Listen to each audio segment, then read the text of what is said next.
ہمارا مالک، ہمارا رب، ہمیں پیدا کرنے والا، لیکن کیا ہم اسے ویسے جانتے ہیں جیسے اسے جاننے کا حق ہے؟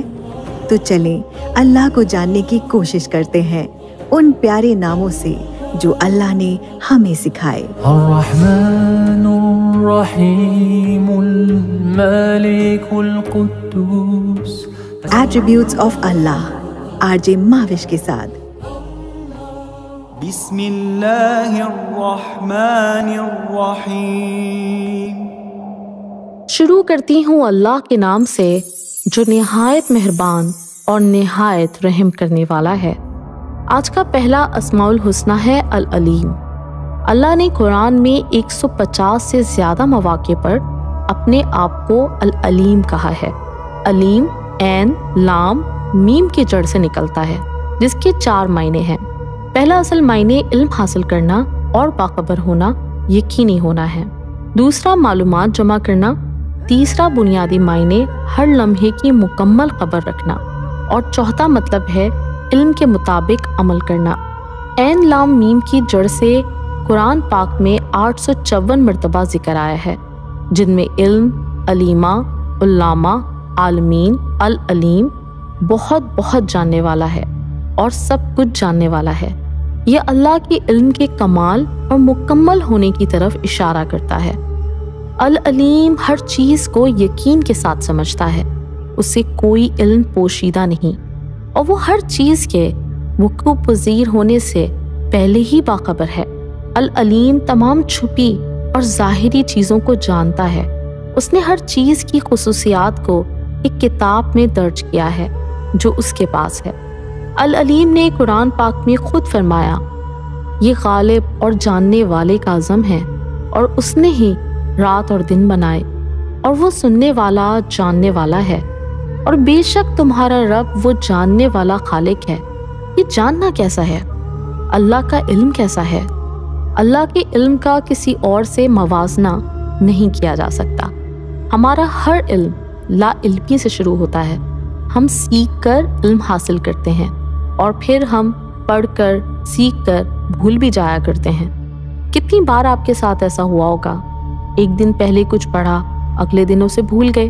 ایگزامز کے لیے دنوں مشقت کے بعد جو یاد کیا، کچھ ہی عرصے کے بعد وہ سب دماغ سے نکل جاتا ہے۔ پھر چیزیں اپنی جزیات کے ساتھ ہمیں یاد نہیں رہتی۔ دنیا میں کوئی یہ دعویٰ نہیں کر سکتا کہ وہ سب جانتا ہے، ایسا ممکن ہی نہیں ہے۔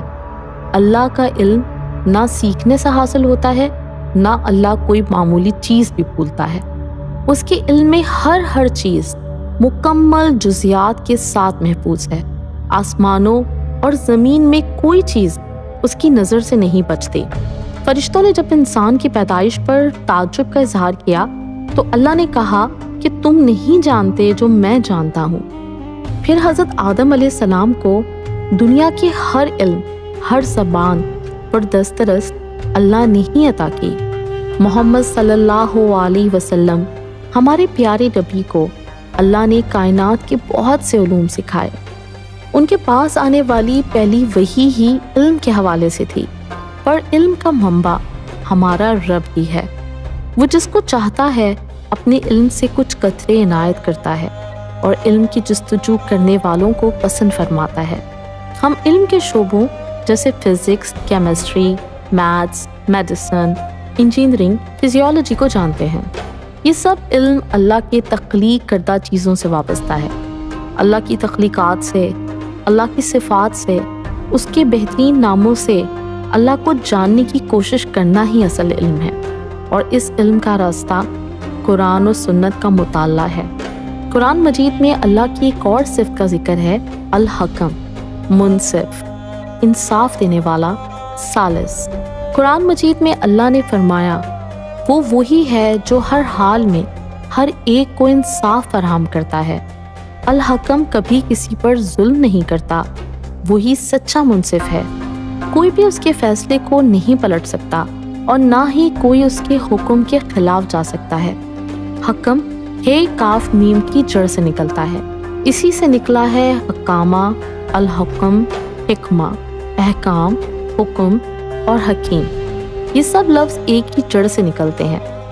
الحکم سے مراد ہے کامل عدل اور بے پناہ رحمت کے ساتھ فیصلہ کرنا، اور ثالثی کرنے کی اللہ کو مکمل طاقت ہے۔ قرآن پاک میں اللہ کا ارشاد ہے، تو کیا میں اللہ کے سوا کسی اور قاضی کو تلاش کروں، جبکہ وہی ہے جس نے آپ پر تفصیل کے ساتھ کتاب نازل کی ہے۔ الحکیم وہ ہے جس کے انتظام میں کوئی نقص نہیں، وہ اپنے بندوں کو کچھ حکم دیتا ہے، اس میں وہ حکیم ہے، یعنی وہ اپنی حکمت سے اپنے بندوں کے درمیان فیصلہ کرتا ہے۔ وہ سب سے زیادہ حکمت والا ہے، اس نے کوئی چیز بھی بے فائدہ نہیں بنائی، اس کے ہر فیصلے میں حکمت ہے، اس کی ہر تخلیق نفع بخش ہے۔ اللہ اپنے بندوں کے درمیان اپنے قانون کے مطابق حکومت کرتا ہے۔ اللہ العلیم ہے، سب سے زیادہ علم والا، الحکم الحکیم ہے، انصاف سے فیصلے کرتا ہے، اس کی حکومت ہر شے پر نافذ ہے۔